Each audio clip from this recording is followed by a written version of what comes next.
diberikan kesehatan dan rezeki yang halal dan berkah. Amin. Di sini saya tidak akan memberikan wejangan ya. Wejangan itu kesannya kayak apa ya? Tapi kita lebih ke sharing aja. Sharing atas apa yang kami dari tim formulasi pupuk Pornas AWM. Yang perlu saya sampaikan yang pertama, itu formulasi AWM itu selalu kita up to date.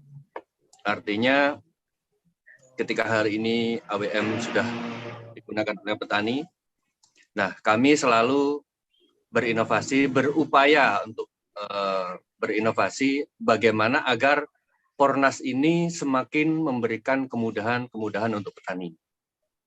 Di antaranya, contoh yang pertama, seperti pernah saya sampaikan bahwa semua tanaman, khususnya tanaman jangka pendek dan menengah, interval dia menyerap nutrisi itu di 7 hari sekali. Atau biasanya kalau digambarkan, ya, gambarkan kita sebagai manusia itu, interval itu adalah kita dari waktu makan satu dengan waktu yang lain itu disebut interval. Kalau manusia adalah makan pagi, makan siang, dan makan sore. Berarti rentang waktu intervalnya adalah dari makan pagi jam 6, kemudian makan siang jam 12. Nah, dari jam 6 ke jam 12 itulah disebut interval. Nah,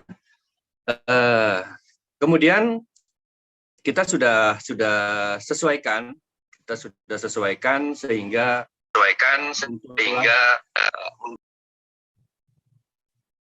konsentrasi dan dosis untuk pengaplikasian. Pupuk Pornas selalu kita upayakan untuk petani agar lebih mudah. Contoh, yang pertama, petani sebelumnya itu menggunakan pupuk yang mungkin pakai karung, jadi ke sawah itu pakai karung, yang otomatis juga selain boros tenaga, juga boros dengan biaya, boros waktu. Kemudian kita berinovasi bagaimana membuat pupuk ini cukup dalam bentuk sasetan, sehingga mudah dibawa dan mudah diaplikasikan. Kemudian pupuk Pornas kita formulasikan bagaimana sesuai konsep, yaitu membenah tanah sekaligus berbudidaya. Padahal idealnya, dengan kondisi lahan kita yang saat ini, itu bisa dikatakan sudah sangat kritis, ini idealnya butuh beberapa tahun, lahan itu harus didiamkan. Terbukti, indikasinya adalah bahwa pupuk, lahan, tanaman, ketika diberi pupuk, bukannya tambah subur, tapi tambah amblas. Atau bahkan layu. Atau bahkan istilahnya itu, istilah orang sini, orang Jawa itu jepuk. Jepuk itu pertumbuhannya tidak ideal. Yang harusnya di usia 10 HST, misalnya harusnya sudah bercabang, harusnya sudah mengeluarkan 4 daun misalnya, namun karena lahan yang sudah sangat penuh dengan residu, akhirnya pertumbuhan tidak ideal. Nah, kita punya konsep bagaimana membenahi tanah sambil berbudidaya. Yang semestinya adalah lahan itu harus dibiarkan dulu dalam sekian tahun baru bisa ditanami lagi. Setelah residu-residu itu terurai oleh sisa-sisa mikroba yang sudah mati karena polutan mineral yang tidak penting untuk tanaman, juga residu-residu kimia yang semakin hari semakin menumpuk. Nah, Pornas kita ciptakan selain untuk memberi nutrisi terhadap tanaman, tapi juga untuk membenahi tanah. Ingat, jangan lupa disampaikan ke petani bahwa konsep Pornas adalah bagaimana kita membenahi tanah sekaligus berbudidaya. Bagaimana agar berbudidaya terus berjalan, tapi kita juga sambil membenahi tanah. Itu konsep dari Pornas. Dan inovasi kita yang terbaru dan malam hari ini akan saya sampaikan untuk produk Pornas yang insya Allah mulai bulan November ini ya, di pengiriman produk berikutnya, ini sudah kita formulasikan karena menjawab keluhan para petani masalah efisiensi tenaga kerja atau tenaga. Jadi kemarin saya belum berani menyampaikan bahwa Pornas ini adalah pupuk dengan unsur hara, makro, mikro, primer dan sekunder yang sudah lengkap, yang berbasis organik, berbahan-bahan organik. Berbahan organik, namun dia sesuai, ya, artinya walaupun berbahan organik, tapi kandungannya itu sesuai yang dibutuhkan oleh tanaman. Saya belum bisa menyampaikan bahwa pupuk Pornas pengaplikasiannya harus sendiri-sendiri. Jadi pupuk Pornas tidak bisa dicampur-campur, gitu ya. Nah, berjalan waktu sekian bulan ini kami terus berdiskusi bersama tim, kami terus mencoba, kami terus melakukan riset, dan akhirnya untuk produksi hari ini dan sudah ready, insya Allah setelah pengiriman berikutnya, pupuk Pornas bisa diaplikasikan atau dicampur dengan baik satu pupuk kimia. Kenapa pupuk kimia? Karena pada kenyataannya dengan kondisi lahan kita yang sangat kritis ini, dengan banyaknya residu, akhirnya banyak sekali lahan yang belum siap dengan pupuk organik ketika diaplikasikan full 100% menggunakan pupuk organik. Pupuk organik apapun, tidak melulu Pornas. Artinya pupuk organik apapun ketika diaplikasikan di tanah tersebut itu tidak ada hasilnya atau mungkin kurang maksimal. Itu ya. Tapi sejauh ini untuk Pornas tidak ada yang tidak ada hasilnya sama sekali. Mungkin saja masih belum maksimal. Contoh, pupuk Pornas berdasarkan riset kami, ketika diaplikasikan di tanah yang itu benar-benar luar biasa penggunaan pupuk kimianya, pestisida, bahkan tidak pernah tersentuh organik sama sekali. Kita coba dengan aplikasi Pornas, ada sedikit efeknya. Kemudian terus mulai dikurangi pupuk kimianya, terus menggunakan Pornas. Nah, tapi permasalahannya produktivitas dari komoditi yang ditanam oleh petani, hasilnya itu sangat dibutuhkan, sangat dinanti. Jadi petani nggak mungkin bisa menunggu lagi. Sudah terlanjur banyak biaya yang sudah keluar untuk produksi, dari mulai olahan, pembelian benih, dan lain-lain, ongkos tenaga kerja, dan lain-lain. Sehingga mau tidak mau, langkah yang terbaik adalah untuk menghadapi lahan yang belum siap 100% menggunakan pupuk organik, sebaiknya harus diimbangi, dikurangi pupuk kimianya secara pelan-pelan. Nah, kalau dikuranginya, cara menguranginya itu aplikasinya sendiri-sendiri, berarti kan sama saja kita berkurang di pupuk, tapi kita menambah untuk tenaga kerja.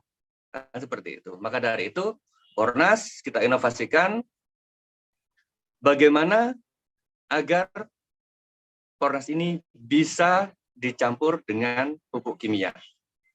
Jadi mengurangi pupuk kimia bisa langsung dilakukan dengan pupuk Pornas. Contoh, untuk 1 hektar, nggak usah 1 hektar ya, mungkin untuk 10 tanaman, contohnya tanaman lunak, yang umum, yang sering sekali ditanam oleh petani adalah misalnya tanaman cabai. Tanaman cabai itu biasanya per 1 hektar, per setengah hektar ya, bukan setengah hektar, itu kemudian setengah hektar, kemudian populasinya itu 15.000 pohon, itu biasanya menggunakan pupuk dari mulai pupuk kimia yang untuk pertumbuhan, kemudian ada pupuk juga untuk pupuk kimia untuk masa generatif, kemudian ada juga pupuk. Biasanya petani itu kan nggak puas gitu, sehingga pupuknya itu double. Di dasar sudah dikasih, kemudian di saat dia mulai tumbuh juga sudah dikasih. Nah, akhirnya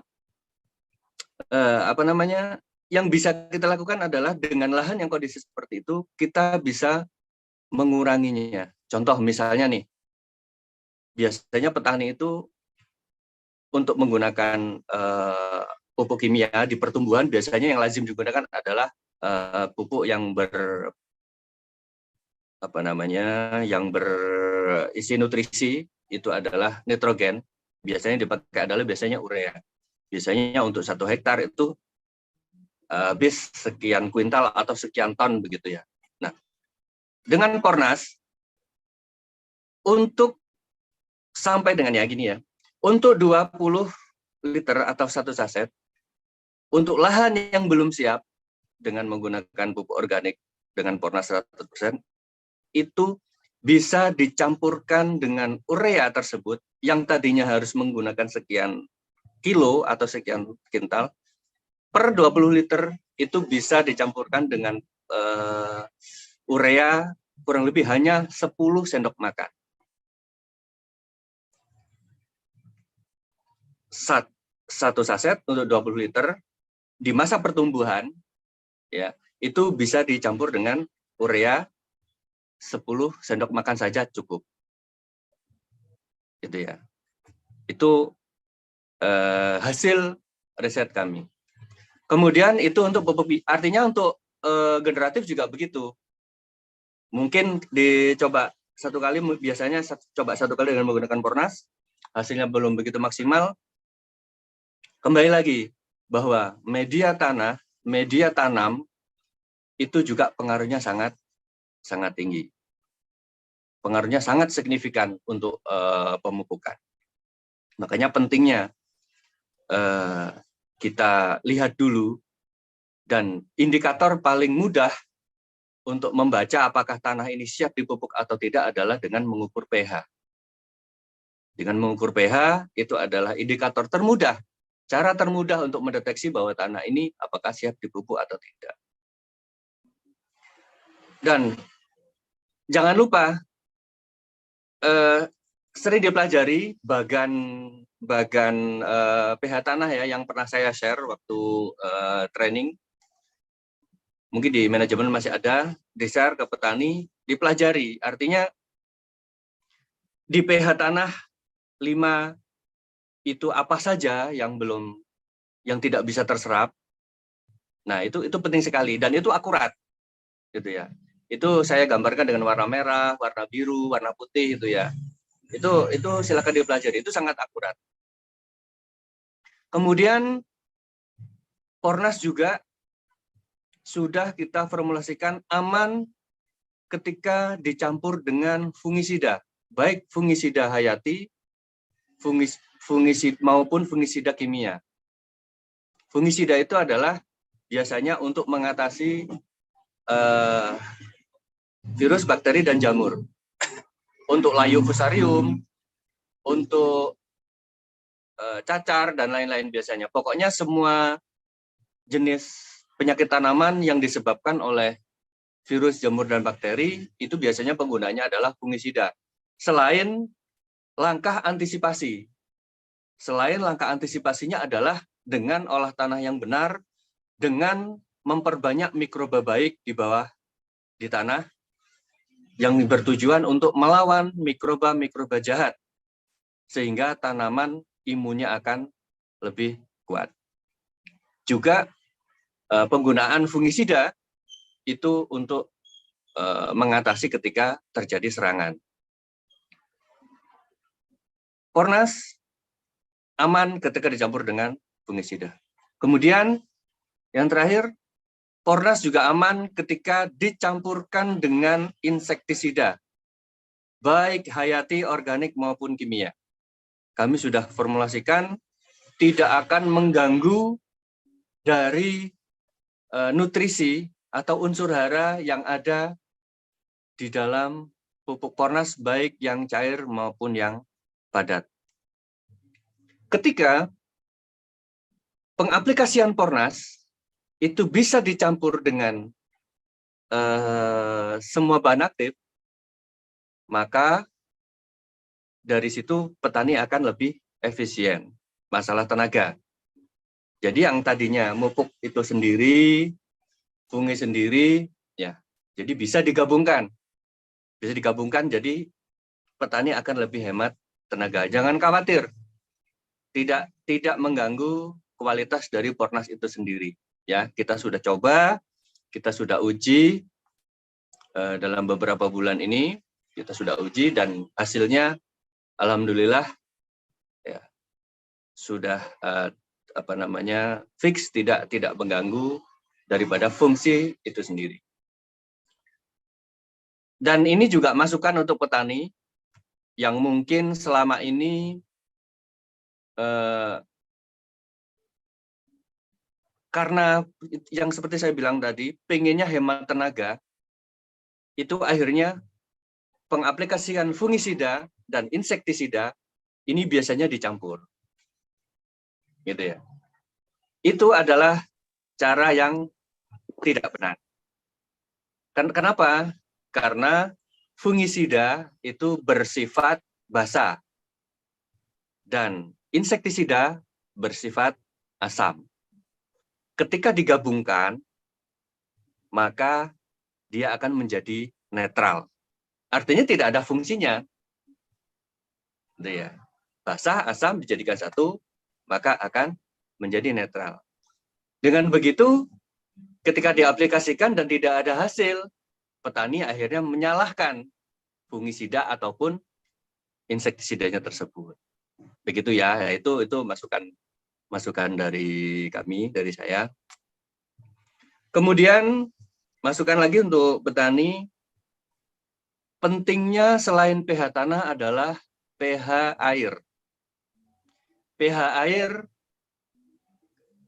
biasanya kan kita nyemprot itu kan pakai air dah. Kalau petani persawahan, kalau petani perkebunan itu mungkin masih punya sumur atau mungkin ngambil sungai. Di perkebunan biasanya sungainya itu lebih jernih gitu ya. Nah, petani yang di lahan persawahan atau di lahan datar ya, itu biasanya mengaplikasikan pupuk, mengaplikasikan fungi ataupun insek, itu biasanya mengambil air ya dari irigasi, biasanya kan begitu. Kami sarankan untuk petani sebaiknya, ini ya, sebaiknya yang pertama, itu bawa air dari rumah, satu. Atau kalau itu dirasa berat, dua, membuat sumur di kebun atau di lahan. Atau yang ketiga, ketika itu juga masih berat, yang ketiga adalah membuat sedikit juglangan, sedikit tandon kecil gitu, misalnya ini sungai, alirkan sedikit ke situ, agar air itu masuk ke situ. Karena pH air itu juga berpengaruh terhadap pengaplikasian pupuk, fungi maupun insektisida. Ya. Kemudian mendeteksinya gimana? Beli pH air ya, pH air itu murah kok. Sekitar 30 sampai 50 ribu. pH air. Nggak perlu cek TDS, nggak perlu. Cukup pH-nya aja. pH air itu sudah cukup. Nah, kemudian kalau yang pertama tadi, air bawa dari rumah, itu insya Allah pH-nya sudah normal biasanya kan. Kalau di sungai yang besar, yang bebatuan, itu biasanya juga pH-nya cenderung normal. Nah, lahan yang di sawah ini, yang pertama, karena ini kan mengalir dari hulu, dari sawah yang ada di hulu hingga ke hilir. Kita nggak tahu nih, di hulu sana sudah habis mengaplikasikan apa, kemudian residunya juga mengalir ke lahan kita. Maka untuk antisipasinya adalah air yang sudah dimasukkan ke joglangan itu, tempat kita itu, sebaiknya diberi kapur. Diberi kapur. Tujuannya adalah untuk menetralkan pH. Yang kedua untuk menjaga seandainya ada bakteri-bakteri yang nggak baik yang masuk ke dalam air yang sudah kita tampung itu tadi. Itu ya. Nah, baru air tersebut bisa digunakan untuk menyemprot pupuk, menyemprot bunga atau jaring. Penting. Ya, jadi selain pH tanah, pH air juga penting untuk pengaplikasian.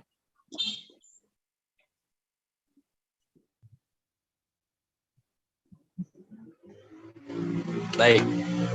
Ya, sementara itu yang saya sampaikan, sedikit sharing materi dari saya. Untuk selanjutnya, silakan Bang Moderator, monggo kalau mau dilanjutkan sesinya atau pertanyaan atau bagaimana.